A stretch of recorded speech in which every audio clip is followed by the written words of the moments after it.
J'inviterai maintenant notre deuxième présentatrice, Marie-Pierre Lalumière, étudiante au doctorat en pharmacologie à l'Université de Sherbrooke, qui va venir nous parler de son projet de recherche qui s'intitule « En entrevue avec le cancer ».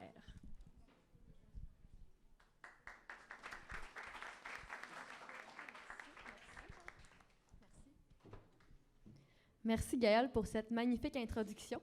Donc oui, aujourd'hui, je vais vous parler du cancer et comme toute bonne scientifique, je vais commencer en présentant des statistiques. Donc le cancer est la première cause de décès au Canada. Là, je vais vous poser une question. Vous pensez qu'au Canada, c'est quelle proportion de la population qui va décéder du cancer? Donc il y a 1 sur 20, 1 personne sur 10 ou 1 personne sur 4. Donc à main levée, qui pense que c'est A, 1 sur 20?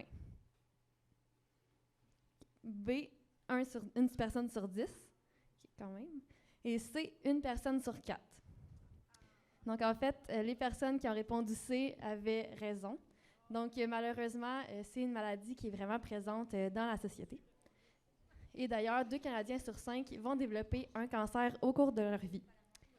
Cependant, on parle de statistiques, on parle de cancer, on sait c'est quoi le mot, mais en fait, c'est quoi le cancer? Donc, le cancer, je pourrais résumer ça à une perte de contrôle.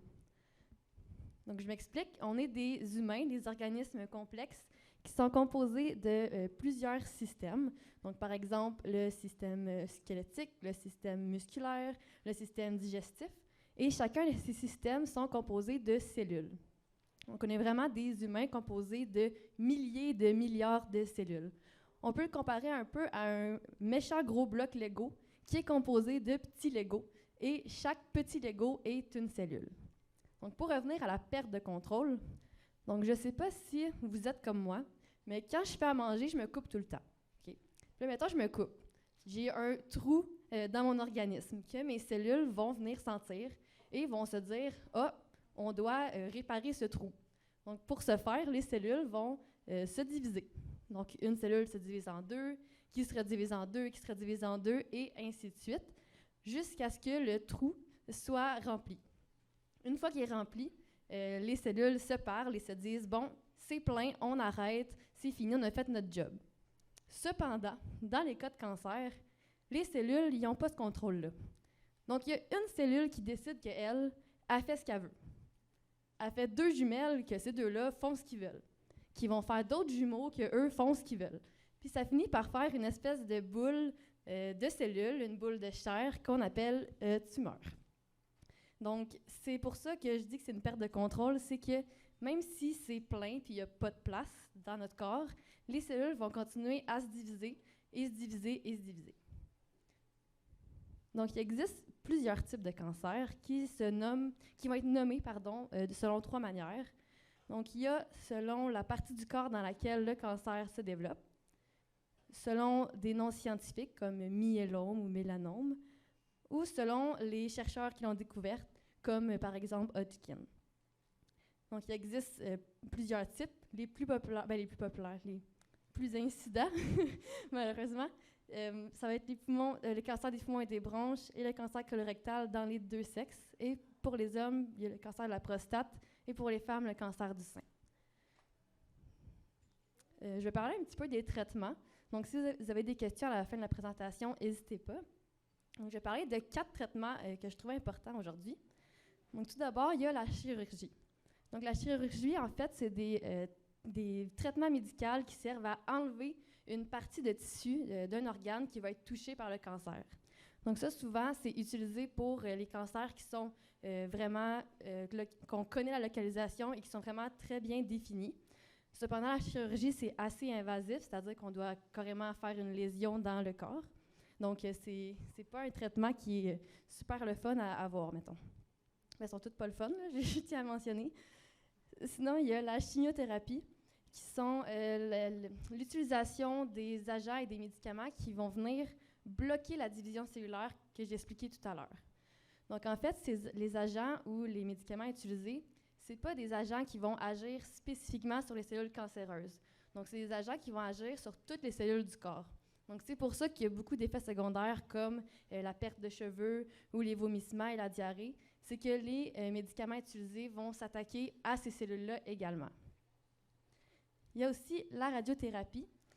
Ça, c'est l'utilisation de radiation qui va être orientée vers le tissu cancéreux. Par contre, ça va quand même toujours aller toucher les cellules qui sont autour de ce qu'on veut viser. Donc, ça a aussi plusieurs effets secondaires. Puis, finalement, une sorte de thérapie que je trouve vraiment intéressante, c'est la thérapie ciblée. Donc, comme son nom le dit, c'est une thérapie qui cible les cellules cancéreuses.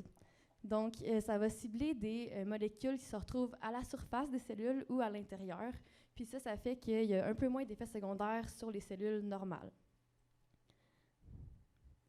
Donc, parler de tous ces traitements-là peut nous amener à se demander, est-ce qu'il existe un remède miracle au cancer? Donc là, je vais mettre les cartes sur table et je vais dire la vérité. La réponse est non. Mais pourquoi? Donc, en fait, chaque cancer est différent, chaque cancer est unique. Même 2 cancers du même type vont réagir différemment à des médicaments, à des traitements. Donc, pour imager mes propos, on a ici une cellule cancéreuse rose qu'on va passer un traitement et le traitement va fonctionner. Ensuite, on a aussi une cellule cancéreuse qui est, cette fois-ci, un peu plus orangée. Eh bien, le même traitement ne fonctionnera pas. Donc là, on peut se dire, mais comment qu'on peut faire pour vraiment trouver des traitements qui vont être bons pour plusieurs types de, plusieurs patients, même si les cancers sont différents? Eh bien, ça va être en faisant de la recherche. Donc ça m'amène à vous parler de mon projet de recherche. On a ici un beau bonhomme, sûrement que la plupart d'entre vous l'ont reconnu, c'est Carey Price. Qui ici savait à main levée que Carey Price était gardien de but dans la LNH? OK, pas tout le monde, mais quand même une bonne partie. En fait, je fais le parallèle avec mon projet, c'est que dans mon projet, je travaille sur la microsomale prostaglandine E synthase 1, MPGES1 pour les intimes.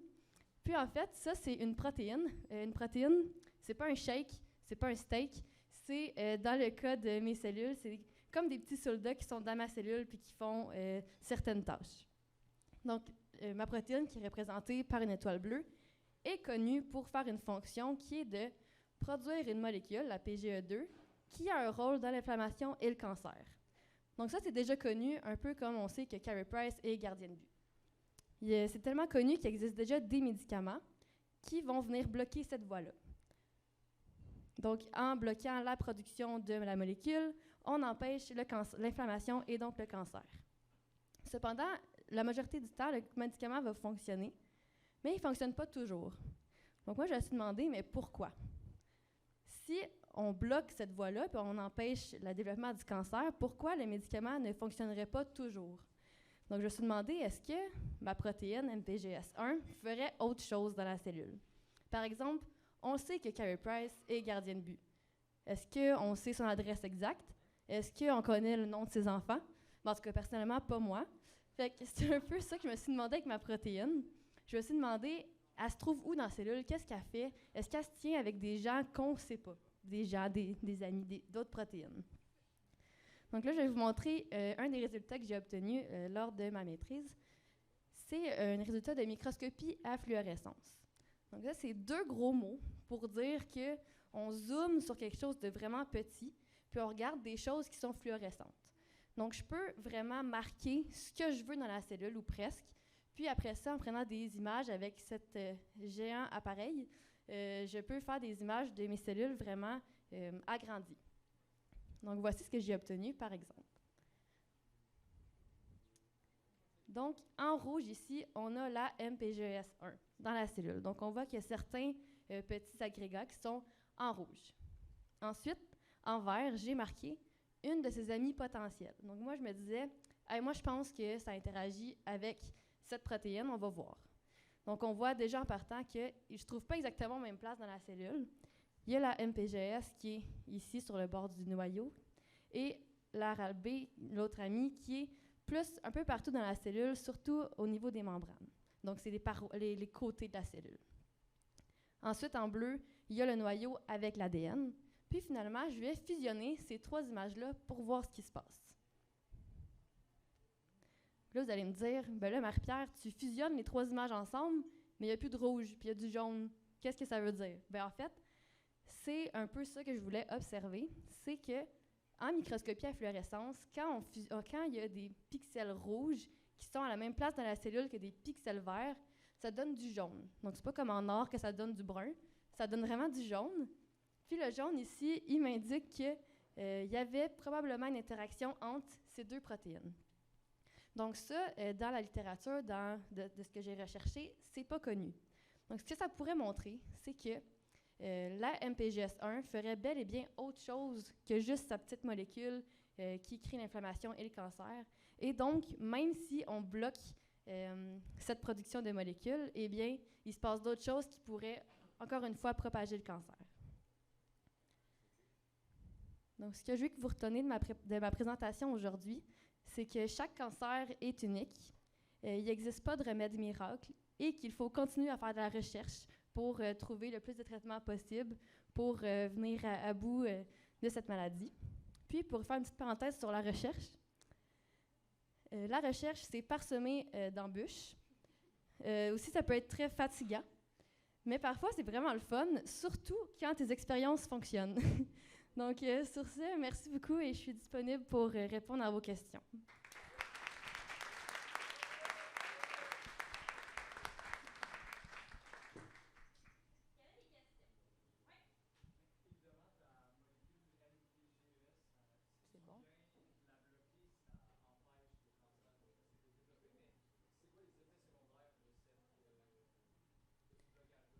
C'est une bonne question. Oui, je vais répéter la question. En fait, on m'a demandé la MPGS1. Bravo de t'en être rappelé, c'est bon. On m'a demandé si on la bloque, si on bloque son effet, c'est quoi les effets secondaires de ce blocage-là. En fait, de plus en plus, c'est moins pire qu'avant, dans le sens où, avant, on utilisait des anti-inflammatoires non stéroïdiens. Ça venait bloquer tout ce qui était ce genre de molécules-là, puis il y avait vraiment beaucoup d'effets secondaires. Maintenant, on peut vraiment bloquer juste la MPGS1. C'est sûr qu'il n'y aura plus de production de PGE2. Puis la PGE2, c'est la petite molécule que je montrais. S'il n'y en a plus, c'est sûr qu'il va y avoir des effets secondaires, par exemple, sur le système digestif. Il peut y avoir plus d'ulcères gastriques, des choses comme ça. Par contre, je me dis, je vais parler pour moi, mais je préférerais avoir des ulcères gastriques qu'un cancer qui continue de se développer. C'est sûr qu'il y a des effets secondaires vraiment pas le fun. Mais c'est ça.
Oui. Non, c'est pas super, c'est quand même clair. En fait, la question, c'est de savoir où est la limite entre les cellules qui se divisent anormalement et un cancer.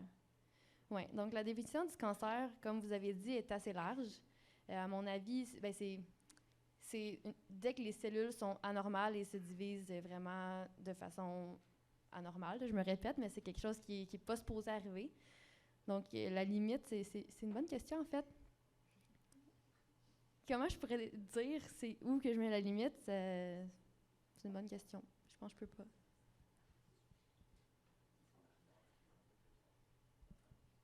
Je sais pas.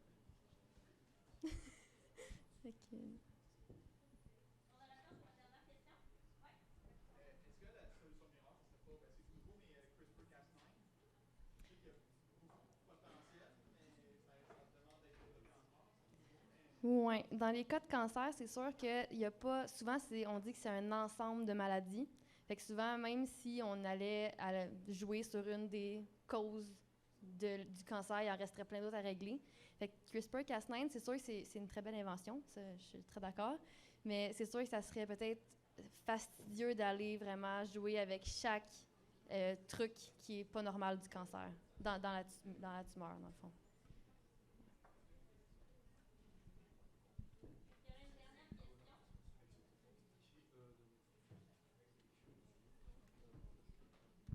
Merci Marie-Pierre pour cette magnifique présentation.